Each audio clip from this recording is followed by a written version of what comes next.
Hello, Idle Hero fans. Thank you for tuning in today for my first traditional content I've made in a while.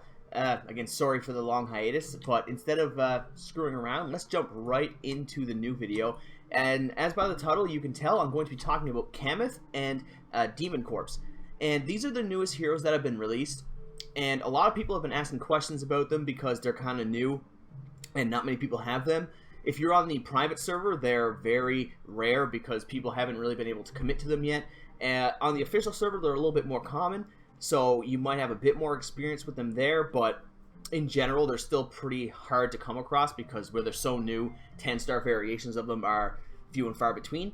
So let's get into the details that Kamath has. He has 430,000 HP and 25,000 attack, 1,800 armor, and 1142 speed. Now, all those stats are pretty good, except for his speed is pretty low.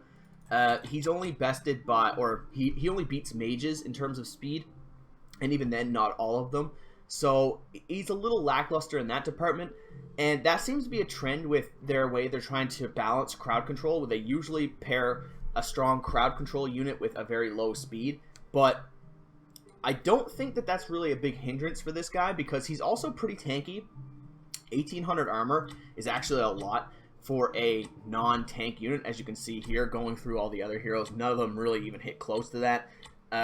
You look at Dominator and Bade are two warriors from that class, as well as Ice Demon himself, or CorpseDemon, sorry. CorpseDemon is the only one who actually has more armor than him, so he's pretty durable in terms of being a ranger, so he's not usually going to die before getting off his abilities, but he may get crowd control. That would be the only weakness I would see up front.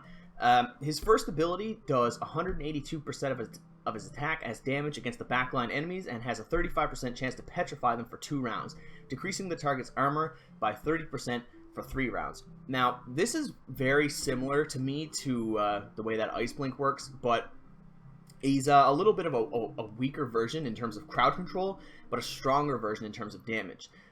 Because he also has modifiers here that give him extra attack, HP, and increases his armor, but also gives him Petrify immune, which is kind of it's very specific. There's not many heroes in the game that actually petrify, so I don't know how often this is going to come up. Maybe if you're against other Kamath, of course, but that's pretty specific.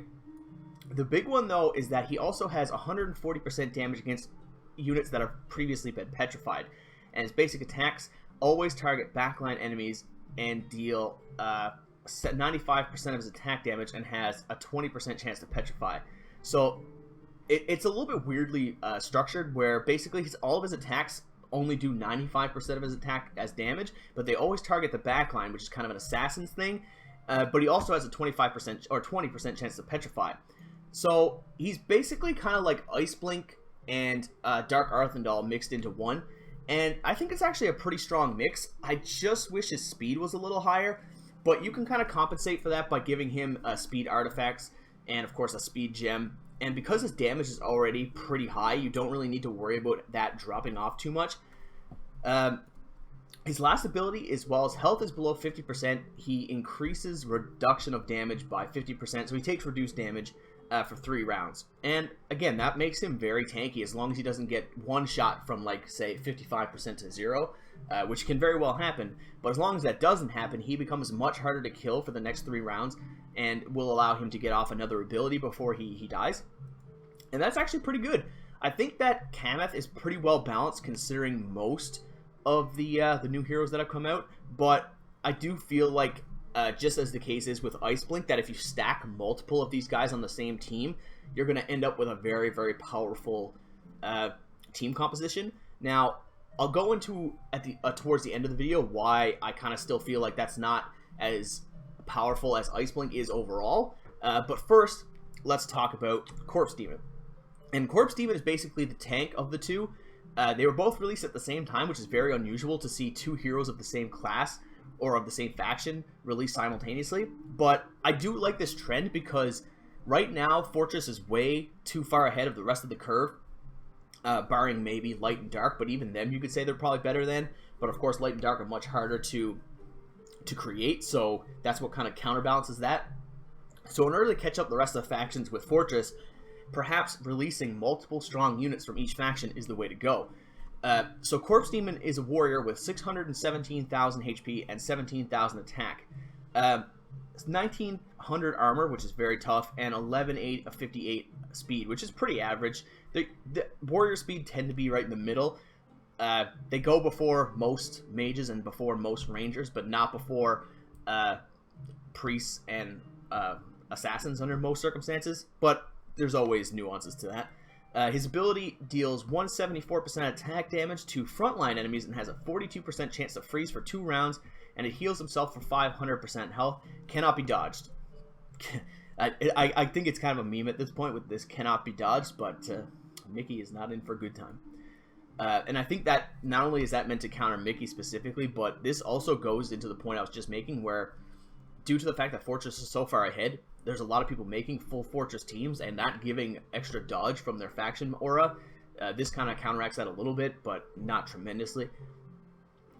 When his first passive is when he takes damage from a non-warrior unit, he has a 20% chance to freeze them for 2 rounds, and when he takes damage from a warrior unit, he has a 35% chance to freeze them for 2 rounds. And this, I think, is actually insanely strong. I kind of glossed over the first ability because I wanted to talk about this one kind of first, because I think this is where a lot of his power comes from, is that if you're getting hit by 4 or 5 units every turn, assuming that probably one of them might target the backline or something of that nature, or maybe one of them has like an energy artifact, so they're going to attack with their ability on the first turn. Within the first turn, a good chance is that you're going to lose at least 1 or 2 of your heroes to just this freeze. And while traditionally these types of abilities only have stuns that last for 1 turn, this one actually lasts for 2 turns, which is pretty brutal. And if your opponent is running multiple warriors, say they have Sigmund and Azmodel on their team, there's a good chance that they could actually have 2 of their units frozen for the next 2 turns. Now, upon thinking about it, I guess it wouldn't really make sense to have it only as 1 turn, because if they attacked and then got frozen, that would, and then unthawed, that'd be kind of stupid. But my point being that because they're going to be out for the next turn, if they don't have an energy artifact when this actually happens, they're in big trouble. It's going to be a big menace to have, say, even 20 to 40% of your team out of commission, and that's before abilities have been applied. Now, if you go back to his first ability and see 42% chance to freeze, that's actually very high. 42%, I think that's probably the highest chance for hard crowd control in the game. The only one that compares to it is Demon Hunter, and I don't know if Demon Hunter would have what we call hard crowd control, because the silence is still crowd control, but I feel like it falls kind of somewhere in the middle. But 42% is very high. Luckily, they've attempted to balance this by only hitting the front line, and it's kind of, the meta right now is kind of bouncing back and forth between whether or not you should have your main character that does damage in the second slot, or if it doesn't matter at all. And I think that Corpse Demon is kind of pushing that narrative even further in that direction, where it really doesn't matter where you have them, because there's going to be units targeting both sections of the map. Azmodel, for example, is going to be chipping down your front line. Corpse Demon now is going to be freezing your front line. Mickey does the same kind of thing. So it's really kind of making it so that it's going to be team dependent. You can't just have one static formation. You're going to have to adapt to what your opponent's team is and what you're looking to achieve. Now, his second passive is increases attack by 15%, his HP by 30, and then his armor by 30, and frozen immune. So that seems to be a theme now with the 2 new heroes that they released, that they make them very high crowd control units that resist crowd control. Now, yeah, I hope that this is just the theme that they're running with for the Shadow faction, and not something that continues into other heroes, because if it does, it's going to kind of be very awkward moving forward to have teams that are very strong with crowd control, but then that can't be crowd control. It's just going to create a weird dynamic with the meta, and it's going to cause it to shift back and forth kind of awkwardly. I don't like that if it becomes too prevalent, but as long as it only happens with a few, this is a good system to have. And his last ability is when he's below 50% health, he heals himself for 440% HP for the next 3 rounds continuously, and it can only trigger once. So basically, it's just more of a sustain mechanism. I would have rather see him have a duplicate version of the one that Kamath has, which allows him to reduce damage by 50%, because, I don't know, 440% attack is going to be a lot of HP over 3 turns, but I personally prefer the reduced damage, because you can get bursted down before you can heal, whereas reduced damage would negate that in the first place. But overall, I think Corpse Demon is very strong. Very high chance for freezing units. with his ability and with his passive. I think Realm of Frost is really what makes this guy so good. But there's one caveat, and this is what I was talking about earlier that I said I'd jump back to, and that is that these guys are both Shadow Faction. And right now, if you're on the official server, that's not too big of a deal. You're probably going to want to run one of these guys anyway, because you're looking to make rainbow auras mostly in the private or in the official server, at least unless you were a very big spender. If you're a big spender, of course you can run whatever you want, and you can pick the most optimal team possible. But if you fall between VIP 0 or VIP 8, for example, it's going to be very difficult to actually make these perfect teams. So you're probably going to make a rainbow team, and CorpseDemon and Kamath can fit on one of those teams very well, depending on what you need. If you need a tank or a frontliner, CorpseDemon is definitely better. If you need a crowd-controlling ranger and you have speed artifacts, for example, then Kamath is your choice. But I think if you're on the private server, fitting these guys into your team right now is going to be very difficult if you want to stay competitive, because the tendency is still leaning towards Fortress, Forest, and Light heroes. Light heroes even lesser than the other two, because you can make Forest and Fortress very, very powerful without even needing as model Michelle or Gurk. But if they do this again, for example, if they make the next series of heroes that comes out 2 Abyss heroes, and they're of the same level of CorpseDemon and Kamath, then we might actually see a meta shift, which would be awesome, because it's very stale right now. If you look at the top of the arena in PvP for the private server, the teams are all very similar. You're looking at Rosas, and you're looking at Ormus, and as models, depending. Rosa, Ormus, Vesa. Same thing here. Rosa, Vesa. Now, Ormus is not here because Vesa kind of takes up the slot in a better way. But just basically, you can see what I'm saying. It's very Forest, Fortress, Light. Very dominant factions right now.